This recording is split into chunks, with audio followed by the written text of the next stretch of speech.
welcome everybody to the September edition of ARC's Web Window. I'm David Humphrey, an analyst with ARC Advisory Group based in Munich, and I've got my colleague Thomas Menze with me as well. Thomas, say hello.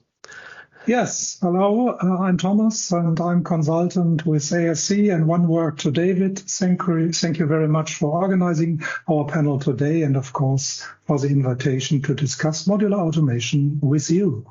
Back to you, David. We're going to talk about modular automation, but specifically about MTP. And I used to never get it right. I think it's module type package, not modular. It's module type package. MTP stands really for module type package. That's correct. Okay, it's not a good abbreviation because you can't pronounce it. It needs a vowel in there, like MTP or something like that. But it's too late for that. But modularity is not the newest thing. I remember 20 years ago, I wrote a strategy report for ARC on the future of the PLC, and I created a future vision of distributed control, distributed architectures, and the idea of abstraction, so that an architecture wasn't dependent on the particular types of hardware underneath. And it took a long time for that to come out. And I think that one reason is that you need to standardize things. You need people to get together and to create standards so that everybody is doing the concept along the same lines. Can you talk, Thomas, just briefly about what MTP is today and how it's different from other modular concepts? Yeah, in your intro, you described it perfectly. So it is a distributed control concept. And yes, that is standardized. It is a standardized methodology that enables interoperability between module and the orchestration system. And that is maybe the key takeaway, this kind of standardization, because it can be used in modular production plants where really pre-automated module units can be arranged and adjusted according to production needs. And the difference to your explanation to your intro regarding distributed automation is that this time all the interfaces are standardized and the functionalities are standardized too. Great. Okay. You mentioned the standards and how that greases the joints and makes everything work together. But what organizations are behind these standards? Who's doing the work to create MTP?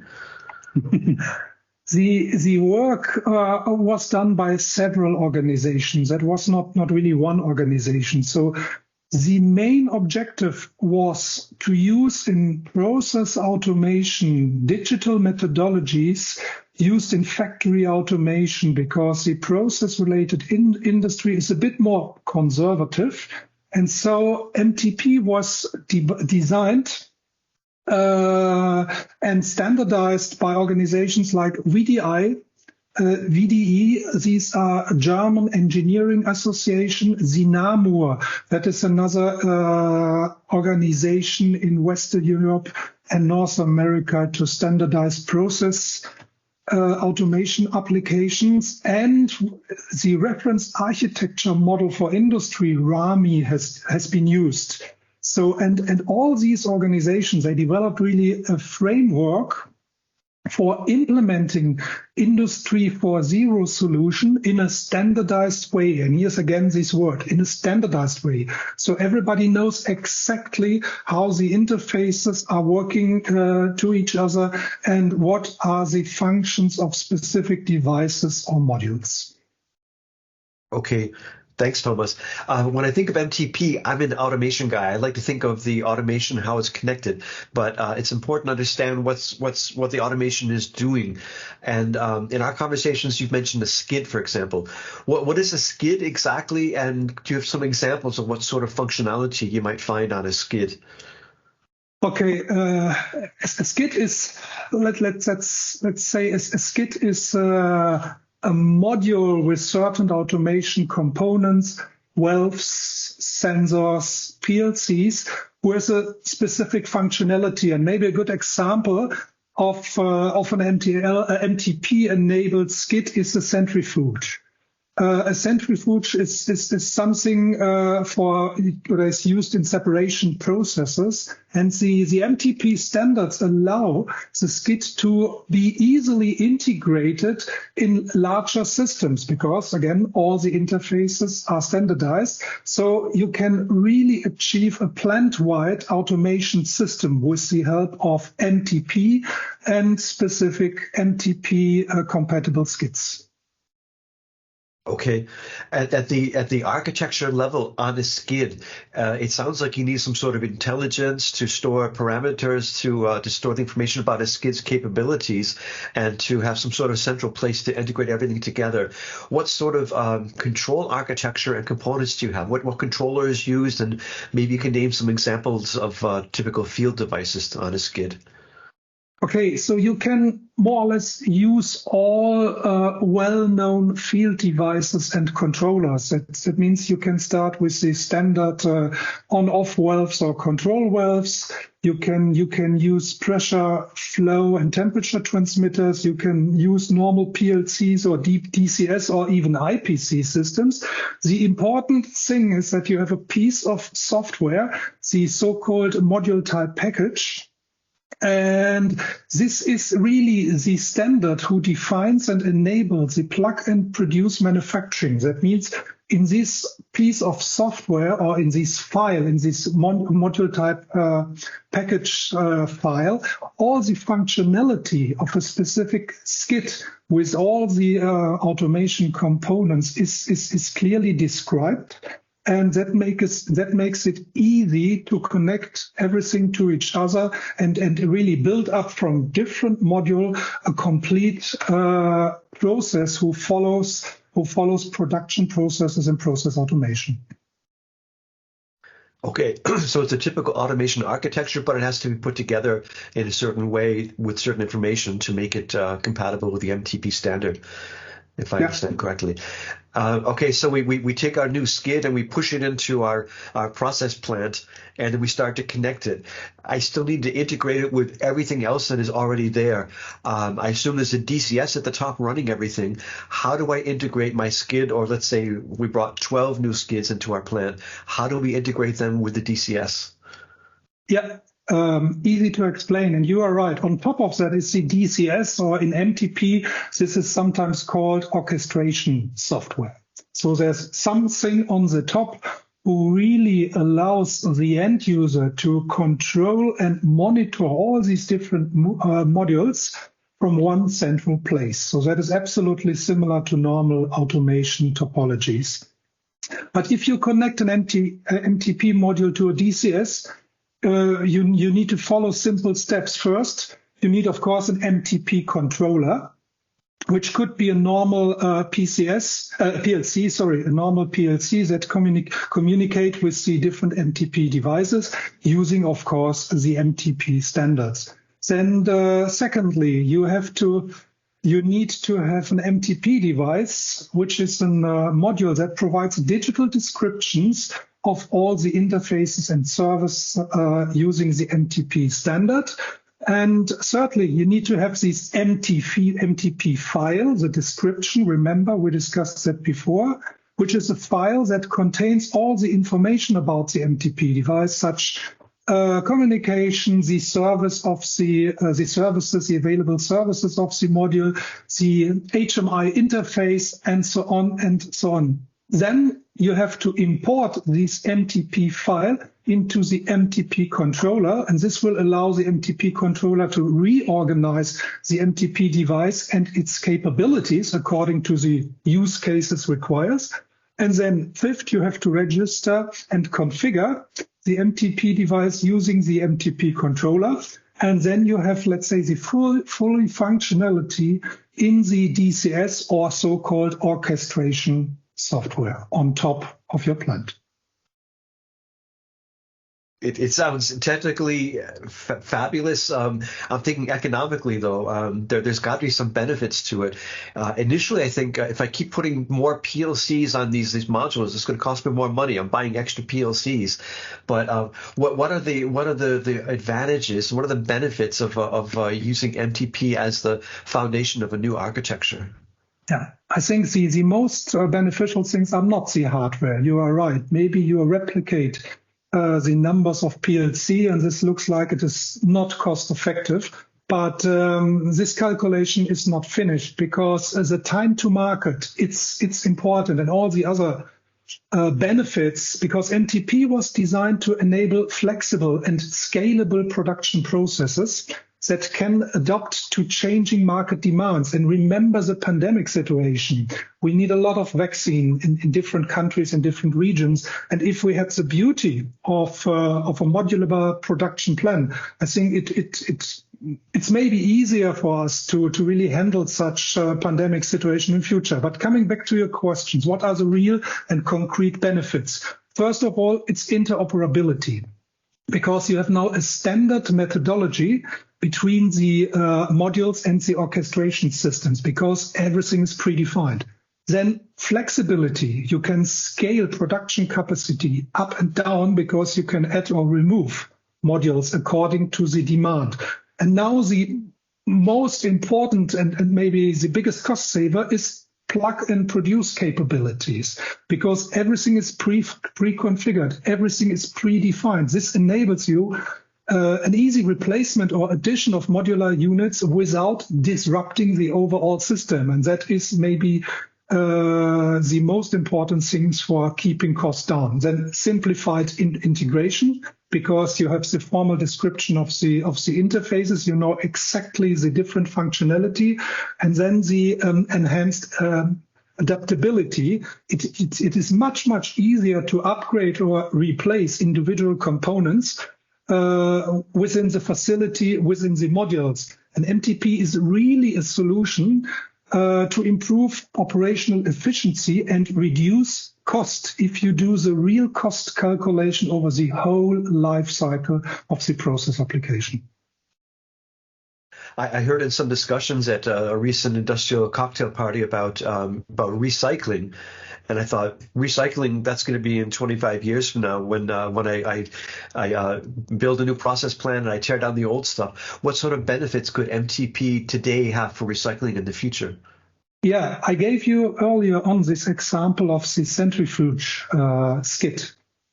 And imagine you have a separation process and you have to increase the production capacities. So the logical step would be adding more centrifuge skids to your application. But then 2 years later, the demand goes back to normal and your design is now a little bit too much. You are having too many centrifuges in your process. Now you can remove 2 out of 4 or 5 modules with the centrifuges.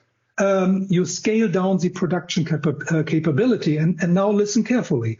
These 2 modules you have removed from the process can be reused in other cases, because the modules are okay. The MTP files exist. The functionality is pre-designed, and that is brand new and unique in process automation. You can really recycle modules and reuse them again. And this is something which is really important. And if you do the total cost of ownership calculation, that will have a big impact. Excuse me. That sounds fantastic. I mean, obviously MTP is not for everybody, but it's certainly for certain industries. What are the prime industries today that are interested in MTP? Okay, I said during my intro, the drivers behind the MTP functionality were the process industry. So it is being deployed in various industries, yes, but it started with the process-related industries. So something like chemical, pharmaceutical, or biotech, they have the biggest benefit of these kind of modular approach in the production processes. In future, other industry that might benefit from MTP include food and beverage, because they are still ranked as hybrid industry, or healthcare applications. And again, these are just a few examples we see today. But in future, it has really the potential to be used in much more applications. If people are familiar with the process, and if they see the benefits, if they see the recycling opportunities and the reduced time to market during the engineering process, then they may rethink and follow, and more industries follow this modular production approach. Interesting. All right. We're talking about obviously benefits for end users and how they use the technology. Let's say though I'm a supplier of field devices. Do I need to come out with interfaces or develop software? What do I need to do to make my existing portfolio of products like field devices MTP compatible, MTP ready? Okay, so there's not much development effort necessary. So first of all, you have to show that you are MTP compliant. So you have to ensure that your field device comply with the module type package standards. So you can simply buy the standard, read through, and make sure that your device is compliant. Then, of course, you need a functional description. Remember, we had a piece of software who need to know what are exactly the functions the process can use, and this kind of functional description has to be developed. Then you have to create an MTP file. This is really something new. This file does not exist before MTP. So you have to create something for your field devices, and this file contains all the necessary information for the plant operator level. Then you have to do testing and validation because MTP requires that everything is pre-tested. You have to really cross-check that everything is in line with the requirements and the standards. Then you have to develop documentation and support material. So you have to provide documentation material for your MTP-enabled device, but this is not largely different to the normal documentation you deliver with your devices. And by following these simple steps, you can make your field device compatible with an MTP environment and enable their seamless integration into modular automation systems. So not too much to do, not too much additional effort. It sounds like everything is there and ready. The technology is available. The standards are available. We took a look at the market. That's what we do here at ARC. And we came up with some market sizing and a forecast in our new MTP study. In the course of our research, we estimated that in 2022, last year, about 1,000 skids were they were not manufactured, they're built and delivered primarily for the pharma industry last year, with a very high concentration here in Western Europe, where a lot of the standards work has been done. It takes time for change in the process industries. It takes time.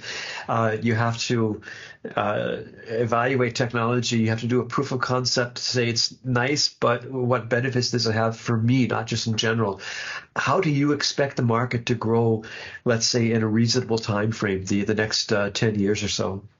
Yeah, so the MTP market is really a specialized domain because you are changing processes. You are adding more flexibility to production processes, and that takes a while until end user really realize and make use of them.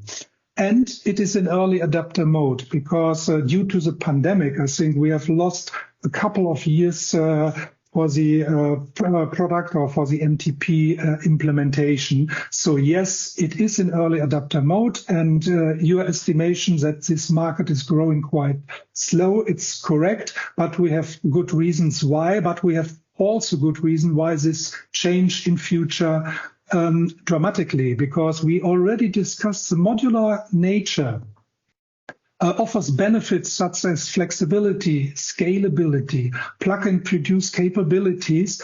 And these are really cost savers because we can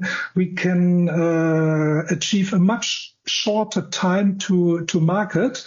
And this becomes soon really important in many different industry. And this sustainable, reusable option is something which is really in line with the Green Environment Initiative. So all these facts are very promising facts that modular automation concept will be used much more in future. And as MTP continues to gain traction in the industry, we mentioned before, and potentially expand into other sectors like the food and bev, we said already, they are already encountered as hybrid industry, then the growth rate will accelerate definitely. So my personal opinion is, in a couple of years from now, we see more and more modular automation concepts due to the advantages we already discussed, and it simply takes a little while that end user really understand this new concept, integrate it, and really use all these benefits during the life cycle of the production plant in process automation applications. All right. Yeah, we took a quick look at the market. We had to define a basket of products that come from the shelves of ARC studies that will go into a typical MTP application. As you can see in the slides I'm showing, these products range from the controllers, PLCs and IPCs, any sort of operator panel that might be used, drives, motors, flow meters, level sensors, temperature, sensors and transmitters, pressure transmitters, control valves, on-off valves, process analyzers, and we have a final bucket for other electrical content, so the infrastructure that goes into the skid. We also took a look at the applications where these would typically be used, from boilers and compressors to cooling. You mentioned separation with centrifuges. There's a whole list, as you can see here, of applications that are segmented in the study. As you can see, also, there's we expect, you said it'll take a couple of years. Nobody can predict exactly if that will be in 2 years or 3 years or 4 years, but we expect sort of a hockey stick style growth, maybe a flat hockey stick because we're talking about the process industries, but flat initially until it really catches on, and then a certain inflection point, and then a steady growth that is faster than the market, substantially faster than the market growth for these products without MTP. Maybe just one final thing that I can say about the numbers in this study is that we're starting from a basket of goods that's worth about $90 billion. And the actual MTP market size is just a tiny, tiny fraction of that right now because it's hardly being done. But as MTP is implemented, more and more of that small section of the market that applies to MTP will grow, and MTP will become more and more of the norm. We also divided the study into existing modular technologies that exist or that are operating without MTP versus traditional or classic engineering, I think we call it. And we see the MTP portion of the market obviously growing into and eroding that part of the market that is already modular. Simply modular architectures in the future, or in the very near future, will probably adopt MTP because they're halfway there already with their modular architectures. So there's a lot of market dynamics. The study is available as of today. I just heard it was being published. There will be information about the MTP study on the ARC website at www.arcweb.com. There's a section under research where you'll find a page itself that describes the exact contents of the MTP study. So I think it's an exciting area of development in the process industries that are not known for their excitement. So I think it's something to look forward to, and we will be covering this topic more and more as things develop. Thomas, I want to thank you for your contribution, for your time today. Yeah, David, thank you very much. And again, I agree entirely with you. We just scratched the surface of the MTP opportunities today. So there's much more to say, and I think there's much more in your study. Great. Okay, on that note, let's sign off. Thank you, Thomas, and we'll see each other soon in the next webinar.